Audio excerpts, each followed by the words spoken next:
Bonjour. Alors, je voulais adresser un sujet qui me semble vraiment important, qui est celui des triggers ou des blessures émotionnelles. C'est-à-dire ces moments qui activent en soi, qui déclenchent en soi une réaction de blessure.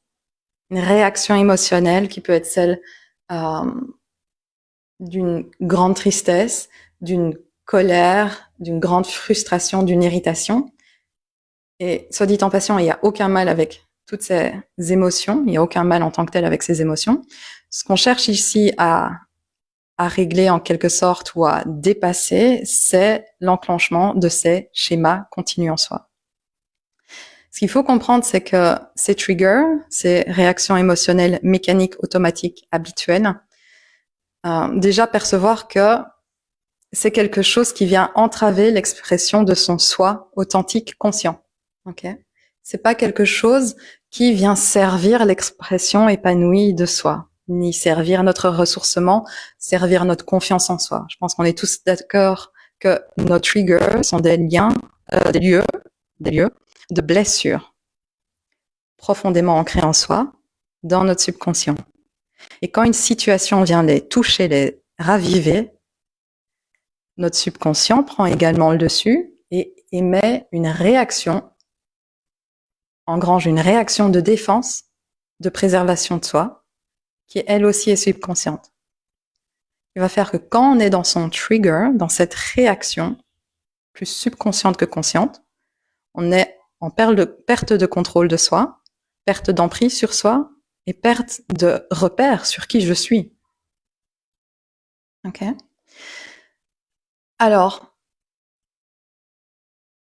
je pense qu'on peut tous identifier dans sa vie nos triggers ou identifier aussi les triggers des autres. Savoir que parfois on a des conversations difficiles avec un conjoint, notre partenaire, notre meilleur ami, euh, des membres de la famille, et que ces personnes qui sont si proches de nous,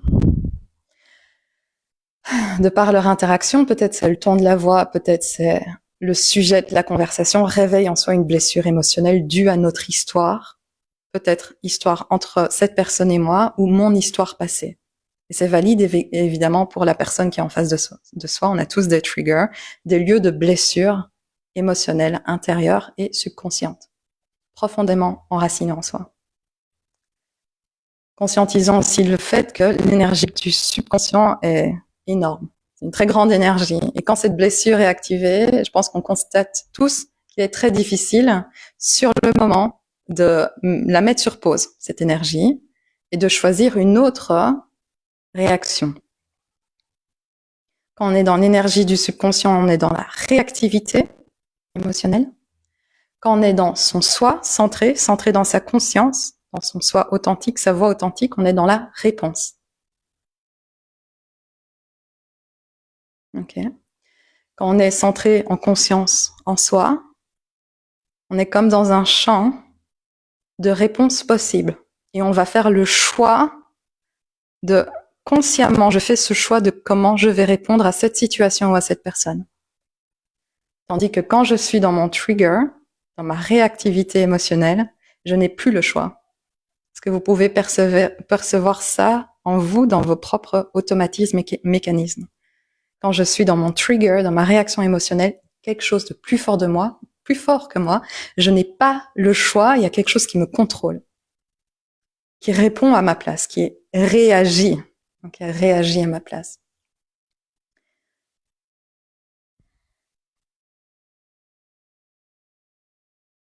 Qu'est-ce que c'est pour vous, cette réactivité émotionnelle? Comment réagit? Quelle est cette réaction sur laquelle vous n'avez aucun contrôle? Peut-être c'est une réaction qui vous dévalorise, qui vous victimise. C'est la réaction d'être victime, de se sentir victime de ce qui se passe, de se sentir jugé, de se placer dans la position de la victime. Ça veut dire que la personne d'en face devient notre bourreau. Ok.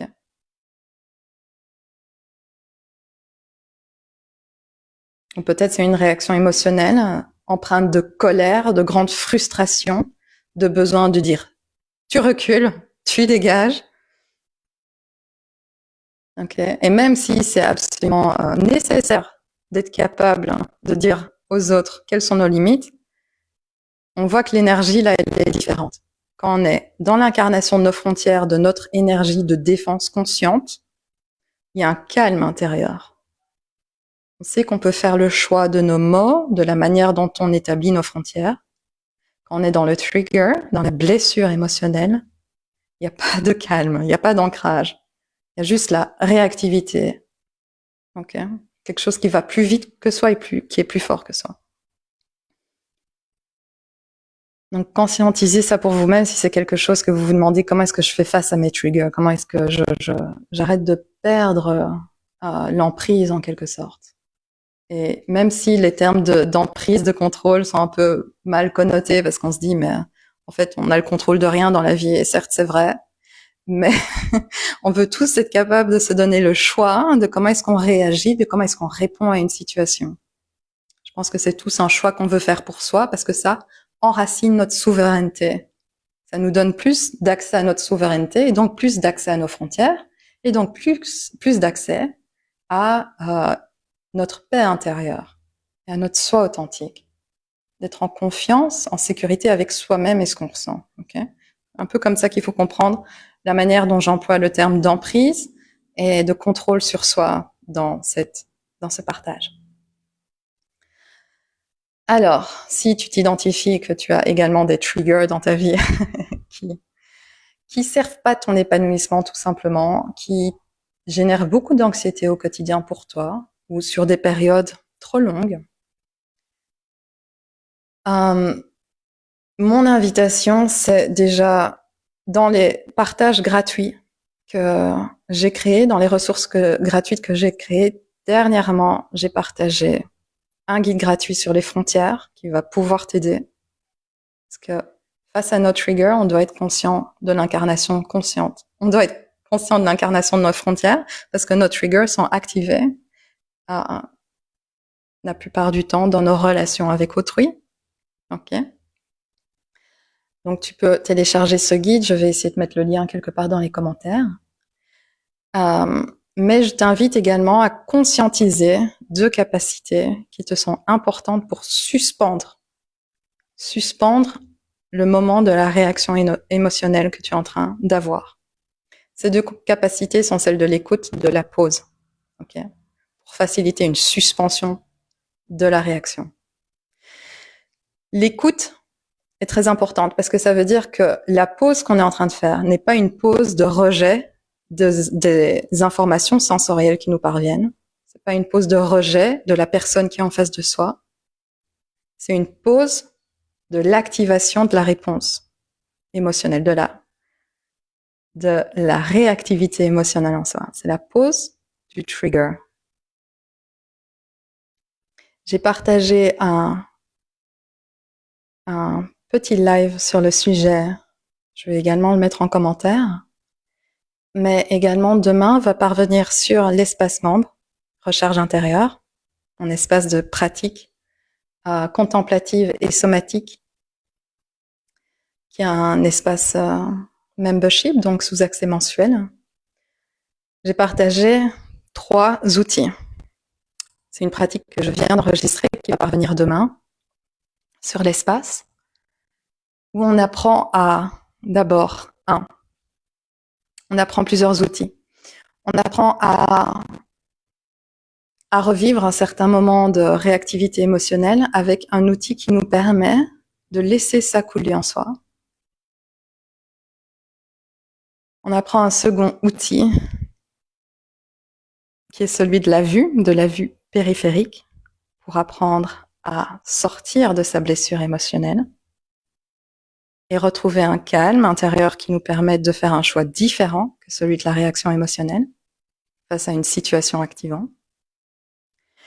Et je vous partage aussi comment repérer en vous, dans la cartographie de votre corps, les lieux de pause. Notre corps est un corps émotionnel. Il y a un corps de blessures émotionnelles. On contient nos blessures émotionnelles, pas dans nos pensées, c'est dans notre corps. Tout ça habite dans notre corps. Dans cette pratique qui vous parvient demain, vos membres, on fait la cartographie des blessures émotionnelles. D'une blessure émotionnelle, on la localise géographiquement dans notre corps Et on va évidemment regarder où sont les lieux corporels d'ancrage, d'apaisement, de contact avec son soi authentique, de soutien, où on peut demeurer dans ce moment de pause, dans ce moment de suspension de la réaction émotionnelle. Laisser s'écouler à travers soi l'influx sensoriel qui nous trigger habituellement. Laisser ça s'écouler en soi sans résider dans le lieu de la blessure, mais résider dans les lieux de confiance en soi, dans les lieux d'apaisement, dans les lieux de sécurité, où on peut ressentir avec sécurité. Je monte mes épaules parce que pour moi, mon espace de sécurité, c'est mes poumons et mes clavicules. Et les lieux de blessure émotionnelle, c'est plus l'œsophage et l'estomac. Quand je suis dans cette partie de mon corps, centre de la poitrine, l'œsophage, l'estomac, qui quand je suis dans une blessure émotionnelle, j'ai plus d'appétit ou j'ai trop d'appétit, il y a cette réaction également par rapport à la digestion. Je digère pas quelque chose, alors il faut que j'arrête de manger ou alors il faut que je comble, donc je mange plus. Je pense qu'on est un peu tous ça, on est beaucoup à avoir ça. Si je suis dans une situation qui active une blessure émotionnelle et que je la vis au départ de ma blessure émotionnelle, ma réaction émotionnelle est enclenchée, je perds prise sur moi, c'est certain.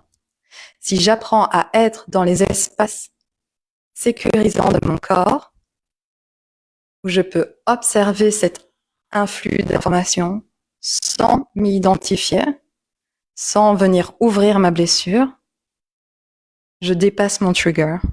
Je dépasse ma réaction émotionnelle. Elle ne s'active pas parce que j'observe la vibration, la charge au départ d'un autre lieu de moi. C'est pour ça que ce travail il est somatique. Vous devez le faire avec votre corps. Tout trigger, vous devez les appréhender avec votre corps. Voir d'où vous les vivez et trouver les espaces en vous au départ desquels vous pouvez être avec vous-même avec beaucoup plus de soutien. Et au départ de ces sources de soutien, vous vous permettez d'ouvrir le champ des possibles de vos réactions et de dire je pourrais réagir de cette manière émotionnelle en suivant mon trigger, mais je vois que j'ai d'autres possibilités en réalité. Je peux répondre avec grande compassion pour moi et compassion pour l'autre. Je peux répondre en posant mes frontières, en les faisant respecter, sans agressivité, sans besoin d'être passif-agressif ou d'avoir des propos méchants, de crier, de partir dans des crises de larmes, et non pas qu'il y ait quoi que ce soit de mauvais avec nos émotions, c'est juste à nouveau cette idée de perte de contrôle et que ça va perturber notre état intérieur, émotionnel, mental, physique pendant une certaine durée. Et que ça va nous demander beaucoup d'énergie de réinstaurer un équilibre. Ok? Donc, partage un petit peu décousu. Mais je voulais juste partager en fait avec voilà, vous tous, le fait que votre triggers ne sont pas des fatalités, vos réactions émotionnelles sont pas des fatalités, le sens de perte de contrôle n'est pas une fatalité, le sens de perte d'emprise sur la manière dont on agit n'est pas une fatalité. Et si vous vous trouvez dans des tumultes dans votre vie actuellement, et que vous avez perdu de vue qui vous êtes, ce que vous voulez, où aller, etc., ce n'est pas une fatalité non plus. Et que vous pouvez retrouver ce sens de quelle est ma voix authentique, ce sens de paix intérieure, d'être centré avec soi-même, aligné avec son soi, sa voix authentique. Vous pouvez faire tout ça parce que vous avez déjà tout ce qu'il faut pour le faire. Et ce qu'il faut, c'est votre corps. Et le seul travail à faire, c'est celui de l'écoute. Ok. Donc, téléchargez le guide gratuit que j'ai réalisé sur les frontières, regardez le live que j'ai réalisé cette semaine sur les capacités d'écoute et de pause pour préserver notre paix intérieure, pour avoir déjà un avant-goût de mon travail et pour aller plus loin avec cette approche somatique de partenariat avec le corps, pour servir l'expression de votre soi authentique. Je vous invite vraiment à rejoindre mon espace membre recharge intérieur pour réaliser toutes ces pratiques et actualiser votre rapport avec vous-même, votre relation avec vous-même et apprendre à utiliser toutes les ressources qui vous habitent déjà. Ok? Passez un bon dimanche et à la prochaine.